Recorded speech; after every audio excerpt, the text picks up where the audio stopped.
Красивая мелодичная песня задает настроение. Посетители пришли сюда, чтобы увидеть ценную коллекцию крымско-татарских изделий. Вышивка, декоративные полотенца, затканные золотом тончайшие материи, посуда. Эти вещи были вывезены нацистами из Бахчисарайского дворца-музея более 80 лет назад. Теперь они в Крыму.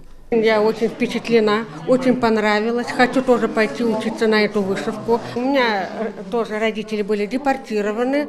У меня до сих пор сохранены эти марама в сундук. У меня есть в сундуке эти марама сохранены. Золотые пояса, серебряные пояса давали, по рассказам моих родителей, отдавали за булку хлеба в Средней Азии. Из ханского дворца было похищено более 250 экспонатов. Ювелирные украшения из серебра и золота, текстиль, деревянные изделия, национальные костюмы и посуда. Ценнейшей коллекции был нанесен непоправимый урон. Только спустя 65 лет предметы вернули на родину из Венского музея этнологии. Шедевры крымско-татарских мастеров теперь бережно хранятся в стенах Национального музея. Старину крымских татарок учили искусству вышивания с 7-летнего возраста. Девочки таким образом готовили себе приданое, куда входили вышитые платки, шарфы и декоративные полотенца.